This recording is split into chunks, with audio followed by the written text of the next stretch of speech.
सकते हैं पुनः एक अनमैन्ड व्हीकल आगे बढ़ता हुआ ये स्विचर के रूप में भी इस्तेमाल किया जा सकता है। और इसी के साथ भाई तरफ एक बार पुनः दो ड्रोन आगे बढ़ते हुए हमारे सैनिकों को रसद और लॉजिस्टिक सप्लाई करने के लिए। और ये देखिए भारत की परंपराओं का एक अद्भुत नमूना किस तरह से हमारे अनमैन्ड व्हीकल के ऊपर दुश्मन के घायल सैनिक को की परंपराओं पर चलने वाला भारत अपने दुश्मन के लिए भी मदद करने के लिए तैयार है। और अब आप देखेंगे किस प्रकार से इंसर्शन और एक्सट्रैक्शन के माध्यम से एडवांस लाइट हेलीकॉप्टर मैदान में प्रवेश करते हुए और जो हमारे सिपाहियों को दुश्मन के इलाके से सुरक्षित बाहर निकाले।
तेलंगाना में ऑफिस के दो एडवांस लाइट हेलीकॉप्टर हुआ कर्नल आशीष दुबे लेफ्टिनेंट कर्नल राजा के नेतृत्व में हमारे सूरवीर सिपाहियों को सुरक्षित दुश्मन की सीमाओं से बाहर ले जाते हुए और उधर अपना ध्यान बाई तरफ ले जाए। आप देख सकते हैं किस प्रकार एक ड्रोन के माध्यम से हमारे घायल सैनिक को सुरक्षित अपने इलाके में लाया जा रहा। शत्रु से कई लोग जरा सीमा में रहना सीख ले, ये मेरा भारत अमर है, साथ कहना सीख ले, है मुझे सौगंध भारत भूमना क्षण तुझे, है मुझे सौगंध भारत भूमना क्षण तुझे, रक्त की हर बूंद मेरी है सदा अर्पण तुझे। आपने देखा किस प्रकार स्मॉल टीम इंसर्शन और एक्सप्लोजन द्वारा हमारे पैरा कमांडर्स को दुश्मन के इलाके से सुरक्षित निकाला गया। ये एडवांस लाइट हेलीकॉप्टर जिसे भूमा के नाम से भी जाना जाता है। और अब आप देखेंगे किस प्रकार से हमारे ड्रोन एक बार पुनः मैदान में उड़ाए जाएंगे ताकि दुश्मन के इलाके में होने वाली हर खबर की पुनः हमें जानकारी दे सके। आप देख सकते हैं बाई तरफ से और ड्रोन उड़ता हुआ और ये दुश्मन के इलाके को बर्बाद करते हुए सूरमा ये वीरों की भूमि है। जब ज्यादा करके जाएगी फलक चक्कर में आएगा, जमीन भी धक आएगी। भारतीय सेनाओं के शौर्य पराक्रम की कहानी को एक बार फिर दोहराते हुए और आप देख सकते हैं किस प्रकार विजय का जयघोष करते हुए हमारे रोबोट्स यूथ्स मंच की तरफ बाई तरफ अपना ध्यान देना है। और अब स्मॉल टीम इंसर्शन के बाद हमारे सभी आवाज से निकालने के बाद तीनों सेनाओं के पैरा कमांडो अपने सैनिक शौर्य कर्तव्य निष्ठा की मिसाल कायम करते हुए दुश्मन के इलाके से सुरक्षित अपने स्थान पर पहुंच चुके हैं। और सामने आप देख सकते हैं कि इस प्रकार यहाँ उपस्थित सभी दस्ते मंच की तरफ बढ़ते हुए समय और स्थान के सीमित होने के कारण यह भाष बेहद सीमित अनुपात में दिखाया गया। वर्ष 2024 को भारतीय सेना द्वारा ये टेक्नोलॉजी घोषित किया गया है। इस अभ्यास में मेक इन इंडिया के अंतर्गत विकसित कई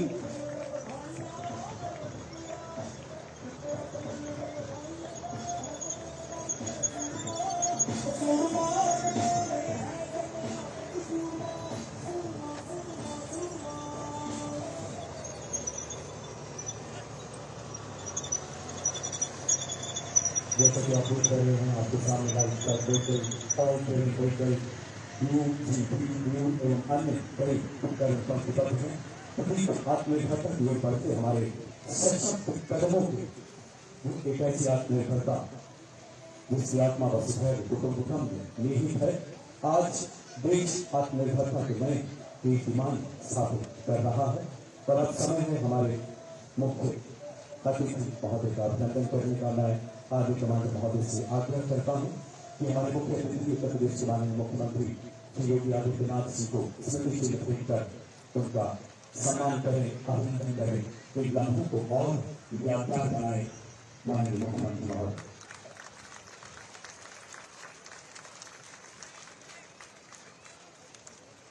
जोरदार तालियों से आइए इन पलों को और यादगार बनाए। माननीय मुख्यमंत्री जी के मार्गदर्शन में उत्तर प्रदेश सदैव सशस्त्र सेनाओं के सम्मान और कल्याण के लिए आगे बढ़कर योगदान देता आया है। हमारा सौभाग्य की माननीय मुख्यमंत्री जी आज स्वयं यहाँ उपस्थित हैं। आपसे विनम्र आग्रह महोदय कि आपके इस समारोह को संबोधित करें। माननीय मुख्यमंत्री महोदय हम सबका मार्गदर्शन करें। माननीय मुख्यमंत्री महोदय हमारे मुख्य अतिथि महोदय।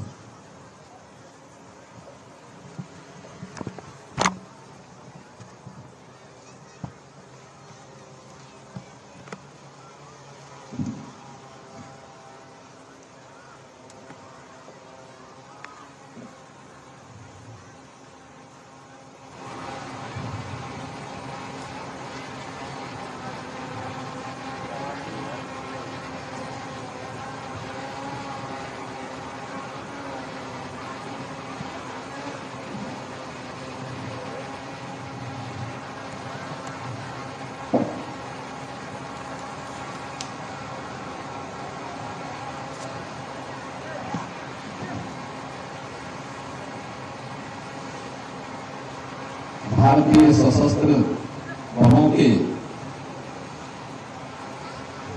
इस शानदार आयोजन सशस्त्र सैन्य समारोह के आज के इस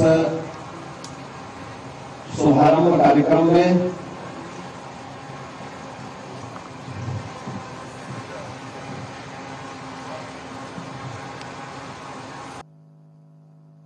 मुझे आमंत्रित करने के लिए माननीय रक्षा मंत्री जी का,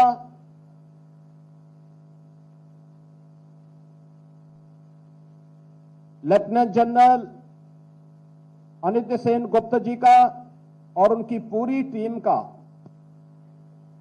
हृदय से आभार व्यक्त करते हुए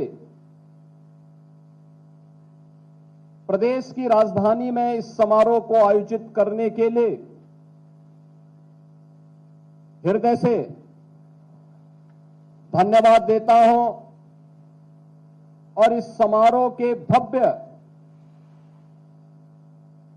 शुभारंभ के अवसर पर भी अपनी बधाई और शुभकामनाएं देता हूं। हम सब जानते हैं कि भारत की सेना दुनिया की एक अद्वितीय सेना है, जिसने सदैव अपनी ताकत, अपने अनुशासन और तकनीकी क्षमता का लोहा न केवल दुश्मनों को मनवाया है, अपितु देश के अंदर भी सम और विषम दोनों स्थितियों में एक सकारात्मक भूमिका के साथ कार्य करते हुए अपना उत्कृष्टतम प्रदर्शन और सहयोग सदैव दिया है। यह भव्य समारोह आदरणीय प्रधानमंत्री जी के एकीकृत कमांड, जिसमें थल, नभ और जल तीनों प्रकार की सेनाओं के एकीकृत समन्वय से कैसे हम आसानी से दुश्मन को परास्त कर सकते हैं, उस पर विजय प्राप्त कर सकते हैं, उसकी एक झांकी भी हम सबके सामने प्रस्तुत करता है। मैंने इस समारोह में नई पीढ़ी के उन्नत सैन्य उपकरणों का हम लोगों ने प्रदर्शन देखा है। हमारी सुदृढ़ होती हुई रक्षा शक्ति को भी हम लोगों ने अपनी आंखों के सामने प्रदर्शित होते हुए देखा है।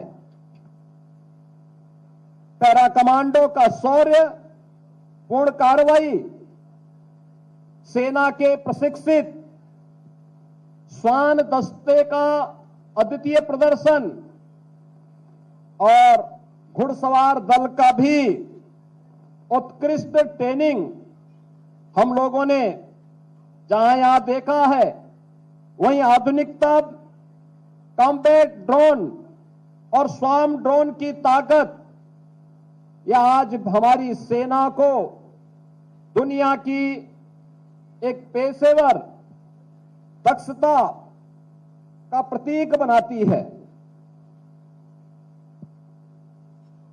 इस कार्यक्रम में तीनों सेनाओं द्वारा ज्वाइंट मैनशिप और इंटीग्रेशन के माध्यम से जो बेहतरीन तालमेल का समन्वय प्रस्तुत किया गया है, वह हमारी सैन्य बलों की बढ़ती हुई सैन्य ताकत के साथ ही राष्ट्रीय सुरक्षा ढांचे के प्रति 140 करोड़ भारतवासी को आश्वस्त भी करती है। थल सेना, वायुसेना और नौसेना के एकजुट होकर कार्य करने का यह परिणाम है कि आज हमारे देश की सीमाएं सुरक्षित हैं और हम हर चुनौती का मुकाबला कर सकते हैं। हमें याद रखना चाहिए कि हमारे सशस्त्र बल केवल एक रक्षा ढांचा मात्र नहीं, बल्कि यह हमारी राष्ट्र की सुरक्षा की एक मजबूत नींव भी है। हमारे वीर जवान अपने जान की परवाह किए बगैर देश की सेवा में तत्पर रहते हैं। वे इसीलिए राष्ट्र नायक के रूप में आम जनमानस के मन में सम्मान प्राप्त करते हैं। हमें गर्व है कि हमारे पास ऐसे सक्षम और समर्पित सेना है जो देश की सुरक्षा हर स्थिति में करने में सक्षम है। भारत के बहादुर सैनिकों की सजगता का ही परिणाम है कि आज विपरीत परिस्थितियों के बावजूद भारत पूरी मजबूती के साथ अपनी सीमाओं की सुरक्षा करने और बड़े से बड़े षड्यंत्र को विफल करने में सक्षम है।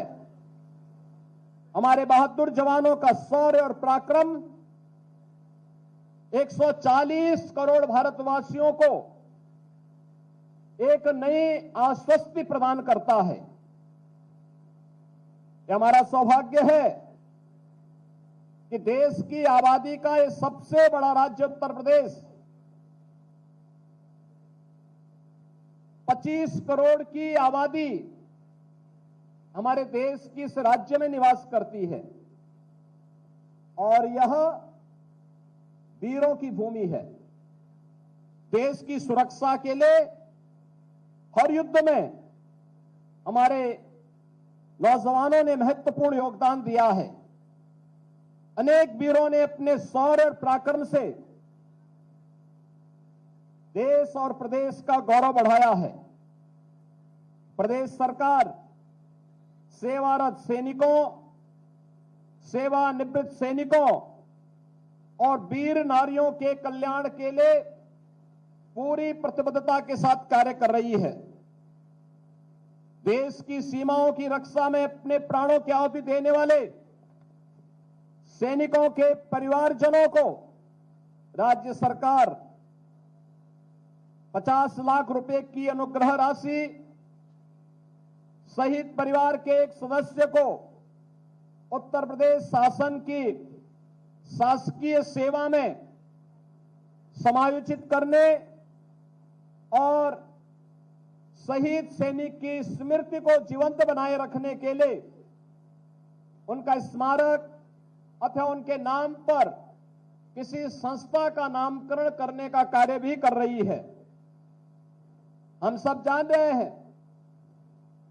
कि गत 10 वर्ष के अंदर आदरणीय प्रधानमंत्री श्री नरेंद्र मोदी जी के नेतृत्व में भारत रक्षा उत्पादन के क्षेत्र में आत्मनिर्भरता के लक्ष्य को प्राप्त करने के लिए तेजी के साथ आगे बढ़ा है।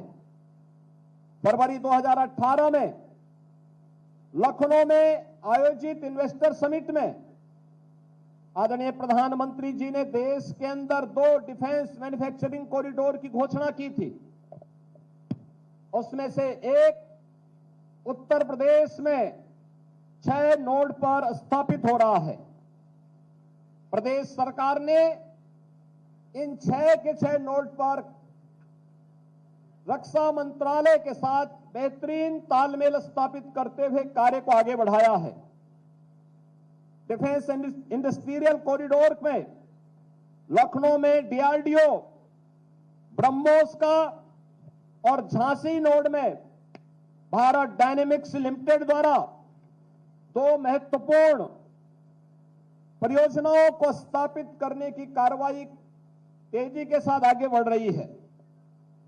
इन परियोजनाओं से देश की सैन्य शक्ति मजबूत होगी और राष्ट्रीय सुरक्षा को भी बल मिलेगा।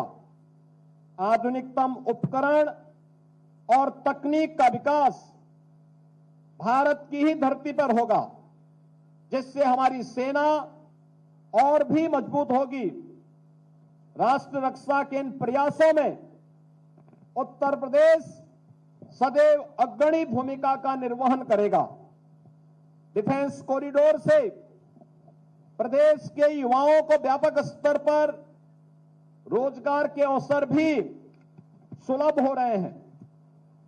प्रदेश की राजधानी लखनऊ में फरवरी 2020 में डिफेंस एक्सपो का सफल आयोजन किया गया।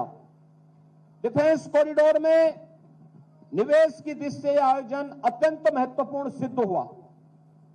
उत्तर प्रदेश में डिफेंस सेक्टर से संबंधित HAL, ऑर्डिनेंस फैक्ट्रियां, भारत इलेक्ट्रॉनिक्स लिमिटेड आदि पहले से ही कार्यरत हैं। मुझे विश्वास है कि सशस्त्र सैन्य समारोह हमारे समाज और विशेष रूप से युवा पीढ़ी को एक नई प्रेरणा प्रदान करेगा। सशस्त्र सैन्य समारोह के माध्यम से आम जनमानस को सेना के सामर्थ्य बस देश की सुरक्षा में हमारे सैनिकों के महत्वपूर्ण योगदान को समझने का एक अवसर प्राप्त होगा। इस संपूर्ण आयोजन के प्रति एक बार फिर से हृदय से आभार व्यक्त करते हुए जो यहां पर आज शुभारंभ के अवसर पर हमारे सैन्य बलों के बहादुर जवानों ने प्रदर्शन किया है, इस शानदार प्रदर्शन के लिए हृदय से बधाई देता हूं और इस संपूर्ण आयोजन के प्रति मैं सेंट्रल कमांड को और तीनों सशस्त्र बलों को हृदय से अपनी शुभकामनाएं देता हूं। धन्यवाद। जय हिंद। धन्यवाद शिवान, आपके ऊर्जावान उद्बोधन के लिए बहुत बहुत आभार। आपके मार्गदर्शन